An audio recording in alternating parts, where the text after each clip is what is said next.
April Face and Marjorie Bentley Face. I have three brothers.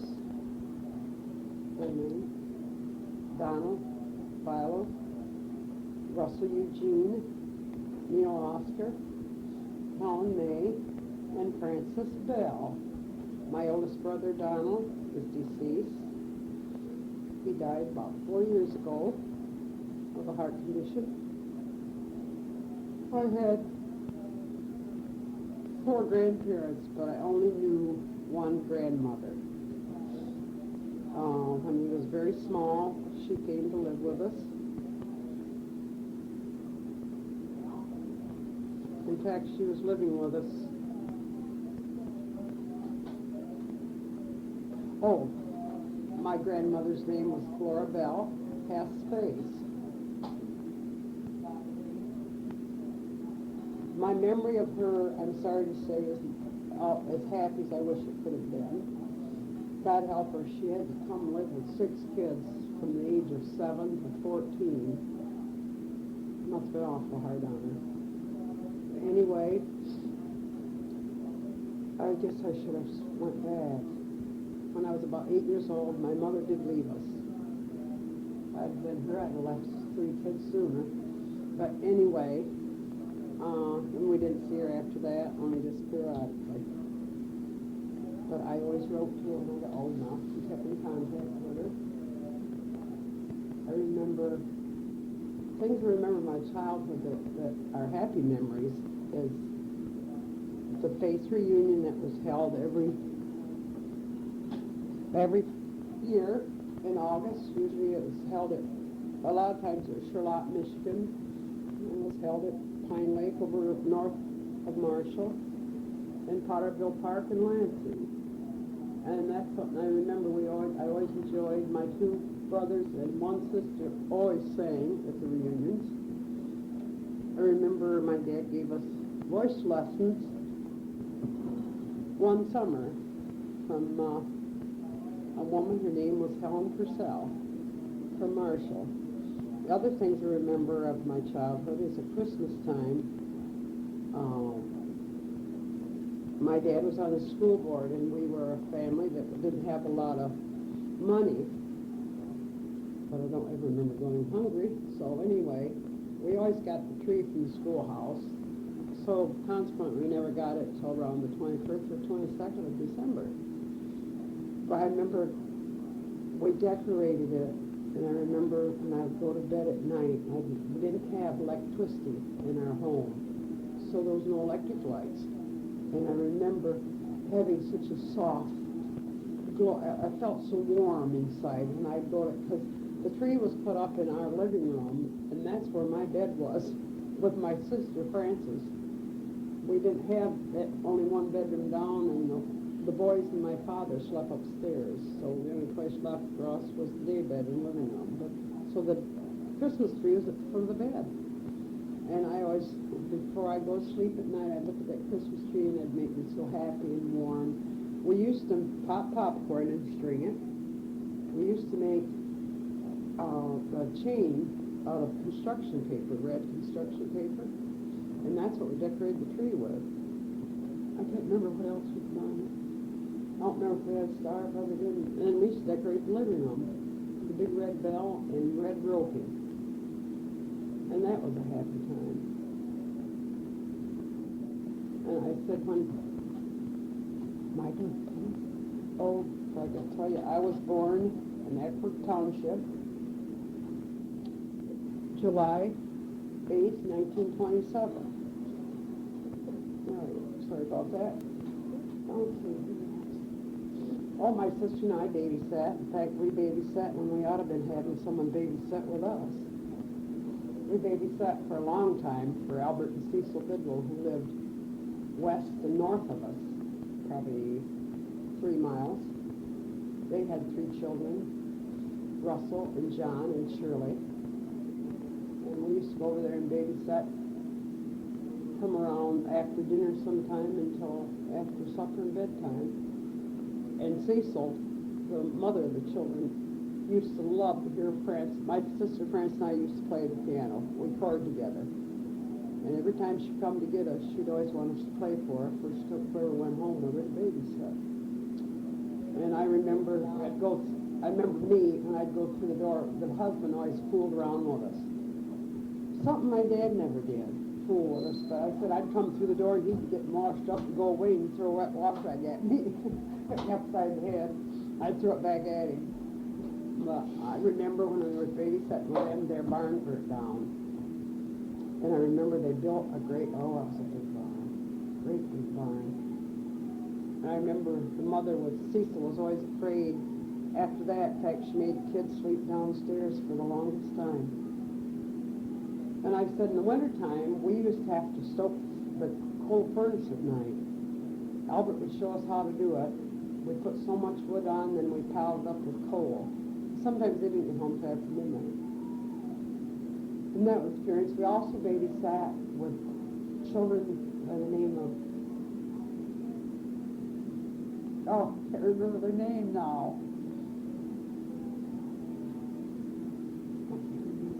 They lived south and east of us, but we babysat for them. And of course it was for electricity, because of course there was like kerosene lights. And I remember one night this kid was riding his tricycle in the house, and they had a door coming from the living room into the kitchen, and a table set up against the wall with a long tablecloth on it with a lamp, kerosene lamp sitting there. He come through there one time and caught his wheel on that tablecloth, and down come the lamp, the tablecloth, and the old business. And there'd be a fire, but luckily, and it didn't break the globe on the lamp. I don't know how come it didn't. But anyway, I said, and then we babysat I babysat, I should say, for our teacher, Mrs. Maples, that she taught at the country school I went to. They had one boy at the time, and we used to babysit her on Sunday night. And, she'd always have a little snack for us, for her, for myself and Richard E. Something sweet. And then he would go to bed, and I would sit up and wait till he got home around 9 or 10. They never was gone very long. And we also babysat for the Heskells, which lived down from where the Maples lived. And they had 4 children. We used to babysit for them on Saturday night when they went to the dances. Do you think they were any relation to you? Yes, they were. I was just going to say, they were related to us on my grandma Face's side, because hers was Hess. In fact, I think they were cousins of my grandmother. And we babysat for them, too. Tell us about the place you were born. Okay, I was born out on the old Face place, we always called it. I remember helping my brothers with chores and carrying in water, because we didn't have running water in the house. We had to carry all of our water. We used to get our wash water out of the cistern, and we would have to bail that out of the cistern, bring it in, heat it, wash clothes. And my grandmother used to help me and my sister Frances wash clothes until we got older, and then we'd do it by ourselves. She used to watch us so we didn't get our fingers caught in the wringer. We used to wash clothes out in the woodshed, all kinds of weather. And sometimes our machine was run by a gasoline engine, and sometimes that would flood and we wouldn't get it started. And sometimes when we got going and doing our wash, the water was cold, but we done it anyway. Cold water. And I remember too, we didn't have inside plumbing, so of course we didn't have a bathroom in the house. And the rule was you go to the bathroom just before you go to bed at night. And my sister and I, Frances and I, always used to go out first together, and she'd get done first, and she'd always say to me, "There's a bear coming behind you, Doris." And she didn't know it, but I could run fast. She did, so I always got to the woodshed before she did, and she always had to come in last. Oh, I know. I want to tell you too. We had lambs at our farm. We raised lambs. We had 2 cows, but we had more lambs. We had pigs too, but not very many of them. And just before my brother Donald got married, he got some lambs, and they were at our farm before he got married and moved. And I remember one year, we had a pet lamb, and we called her Nellie. And she had twin lambs. And I remember we used to do chores in the barn. We used to have to throw down hay for the cows and clean out the cow manure.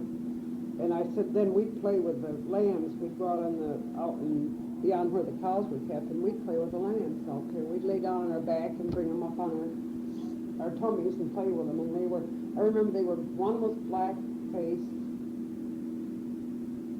No, our pet lamb didn't have them twins. It was someone else. Because the pet lamb wasn't Donna's. I remember our pet lamb, Nellie. Her baby was born dead. And I remember how she blatted and blatted and blatted. In fact, during lambing season, my brothers, Russell, I remember, I don't remember Neil or Donald, but Russell, I used to go out in the barn with him, because before they go to bed at night, they'd check to see if there was lambs, any of the ewes were lambing. And I remember this one night, I went out and I said to Russell, what's the matter with that lamb? Because I'm probably 11 years old, didn't know about birth or nothing, and he said, well, she's having her lamb. And I said, oh, well, how comes it isn't out? And he said, well, she hasn't had it yet, she's having it. And I said, she's walking around. And when I got back in the house, my grandmother gave Russell heck because he took me out there, and I saw that. What's wrong with that, you know? Well, I remember my mother, think of my mother. I remember my dad. I don't remember much of my dad till after Mom left home. Whoa. I don't know why. But I remember when birthdays come around, he always got us something. I remember got us me a comb one year. And but he was gone during shearing season. He used to be gone when they come home from school. In the spring of the year, they'd shear sheep, and he'd be gone. And then Francis and I used to help with the harvesting, the wheat, the oats, the hay. We didn't have tractors. We had called doodle bug. And I said that was always fun, because I said if we went out and helped in the field, then we didn't have to do housework, and that was fun. And then in the wintertime, we lived in a house it was kind of up on a hill, so the front yard was on like a downgrade. And my brother Donald built 2 wooden sleds, and we used to get on them and go sliding down the front yard. And the moon was out, and it was just beautiful. And I said we used to play outdoors till probably 10, 11 o'clock at night. And I said we could see our grandmother's face. We'd be looking out the window to see where we were, so us kids were just devilish enough. So we had a double driveway. One come in up by the house and the windmill, and then the other one come in down back up around by the barns, and there was kind of a little hill there. So when we saw her coming looking out the window looking for us, we'd hide behind there so she couldn't see us, just to aggravate her. And then she'd come to the door and holler at us. And I remember another thing, we always had to come home for school at noon for lunch. Russell and Neil would have to water the cows, and I don't know what we come home for. I guess it was just to eat. But the only time I remember staying at school is when it got real cold, like 18 below zero, and Russell and Neil went home and watered and fed whatever they had of cattle and the sheep, and they brought us back sandwiches, something to eat. And I remember it must have been around Easter time, the teacher told us to bring boiled eggs to school. We was going to color them probably. And so anyway, the kids, and all of us kids, school kids, were around cracking our eggs on each other's head. Just guess we was going to eat it. Maybe we bought them for lunch, I don't know. But anyway, I remember that morning, I don't know why, but I took the egg out of the cupboard, and I thought, well, Grandma's already boiled it, so it's all right, you know. And so I took it to school, and so Frances happened to get that egg, not me, and she broke over one of the boys' heads, and it wasn't cooked. And it run all down, and it happened to be one of the boys she liked. It run all down his hair and his ears and all over, and the teacher said, Frances, what did you do that for? And of course, Frances was embarrassed. And I remember we had a family in school, their names were Drum. And there was a girl, Mildred, and a boy, Norman, and a boy, Robert, and a girl, Stella. Well, I remember one recess, we were out playing, and the boys threw burdock and tore little Stella's hair. And so we takes her in to have Mrs. Mapes comb it out. Well, there's no way she could comb it out. So she thought, well, that she would cut some of them out, you know, maybe cut some of them out and then be able to comb the rest out. And I will never forget, to this day, she went like this and went to cut the hair on that little girl's head and pulled her hands back, just like she got hold of something that wasn't very nice. Well, come to find out, the girl's head was full of head lice. And so she said to the older sister, Mildred, you better take your brothers and sisters and go home. And she sent a note home with them. That's why she sent them home, because she figured if she had them, they would all have them. And I remember the father coming back and being very upset with the teacher. And Bob Triley and Bob Vincent and my brother Neil, I think, was still there, and Russell. And of course, they were pretty good sized kids. Russell was, and Bob Vincent and Bob Triley were. Neil wasn't. He was still a little short shaver. And he come start hollering her out in the entryway of the schoolhouse, and these three boys got up and went out there. And because they was afraid they was going to hit her. And he finally left. But I said, and I got to tell you that I'll never forget the time my brother Neil, they were playing outdoors recess, and he went out behind Richard Lamper. He was a neighbor of ours, just lived across the road from us. He ran up behind him and got his mouth by his head and broke off one of his teeth. And it was in the kid's head. I don't remember whether they had to take him somewhere to have it taken out or what, but anyway, that was something. We used to have a lot of fun. I always used to go out and play ball. We always played softball at recess in the good weather.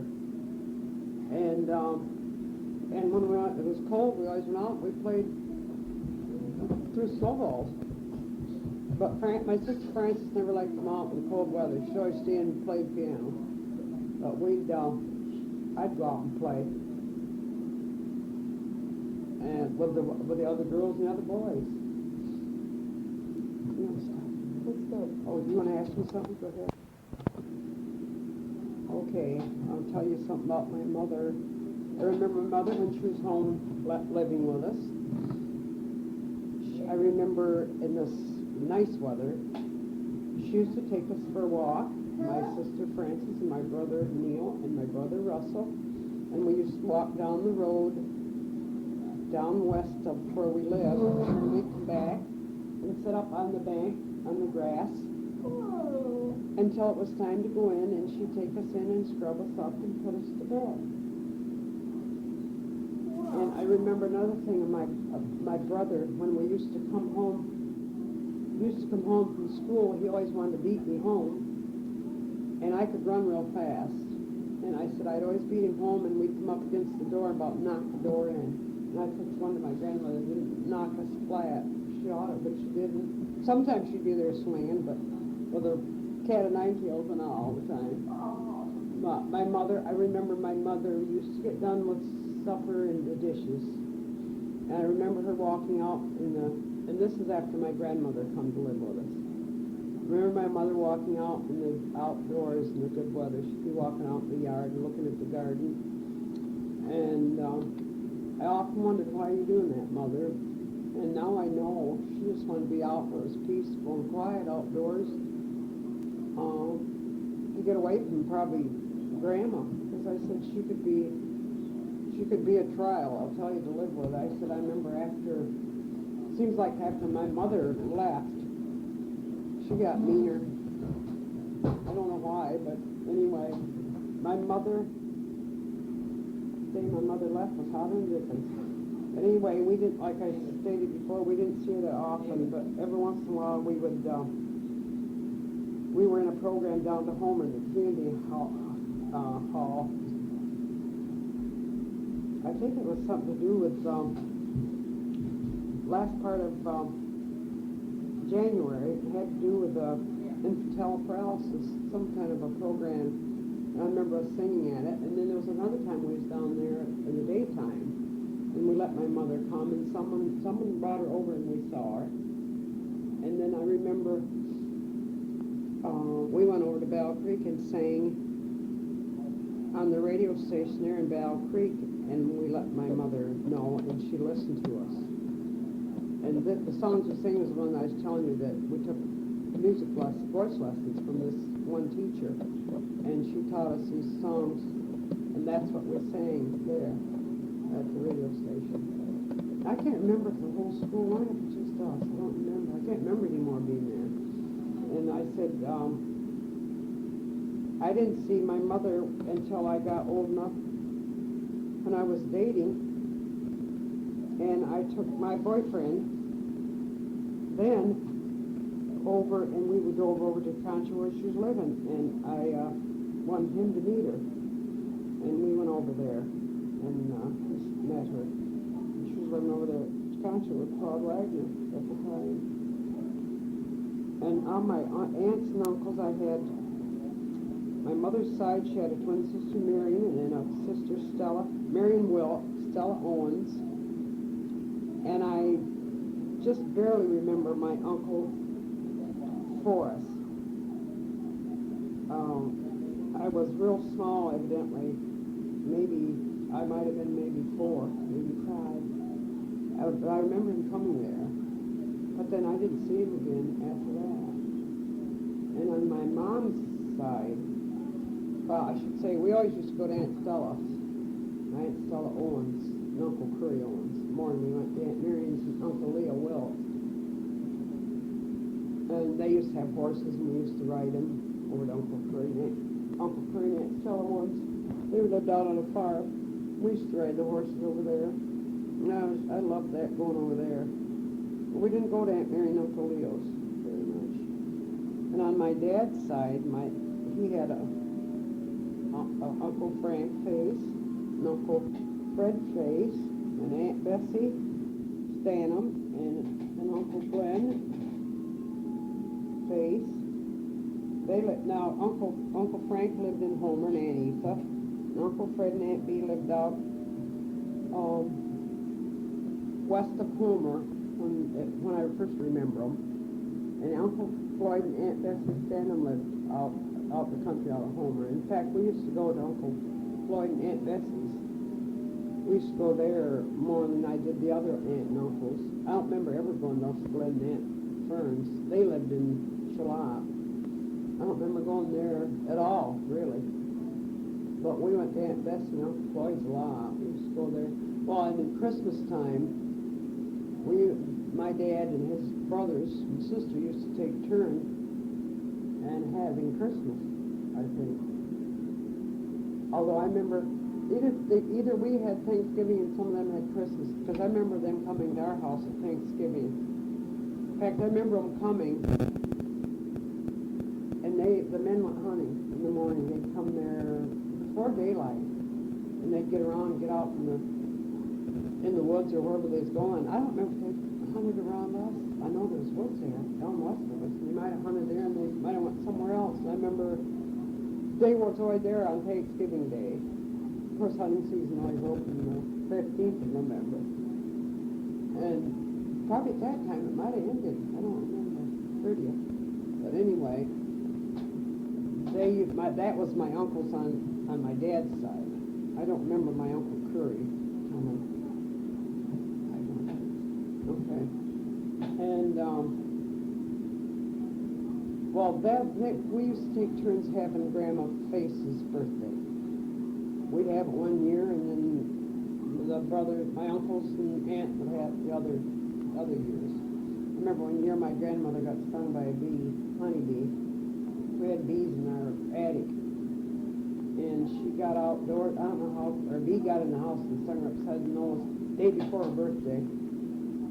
And she hogged us kids and told us to go get us a cold, wet wash rag. I don't know if any of us took the stinger or not, but little devilish kids, we laughed our butts off about it. I think Grandma got stung, but I don't remember her looking too bad the next day. I remember one time too, and I was just a little girl. I don't know, been any more than 5. I run down. It was warm weather because it was barefoot. Run out the door one time, down into the yard, and stepped on a garden rake, and that went into my foot. And I guess Grandma wouldn't let me be on it after that. She used to soak it in Epsom salts. Maybe I can get this in. I remember one time too, and I was probably 12. For instance, I told you we used to pitch hay down for the cows. So one Saturday we was up there, we had our bath and everything. I don't know why we didn't do that before we had our bath, but anyway, we was down there and I had my hair up in curlers with kerchiefs on. We was up in the hay mow, pitching down hay, and I stepped up the hay mow and went to push hay down because sometimes it stuck in the chute. And as I did, a nail cut my leg, half between the ankle and knee. And my sister went and got my sister Frances went and got my older sister Helen, and she come with a pan of hot water, and I was bleeding. I took my scalp off, put it on that cut, and she come and poured hot water on it. And I had that scar on my leg, and it would never change color to the color of the other part of my, skin until I was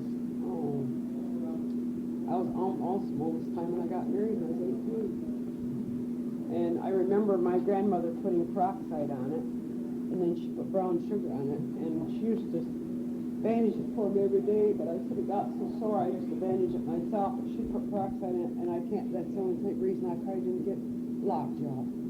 Because they didn't give tetanus shots back then. It's like my sister Frances had an accident on that bicycle she's riding, and skinned her arm from the wrist to the elbow. And then my dad had to take her to the doctor about 2-3 days later because she's running the temperature. The doctor found out she had gravel embedded all up in her arm. And so he just took all that skin off right down and picked all that stone out and then re-bandaged it. And I said, that must have hurt. But no tetanus shot, and I don't know if they could get it from the stones, though. But I mean, that nail, my God, I could have got lockjaw like that. How comes I didn't get it? I'll never know. Just lucky, yeah. Anything else to say?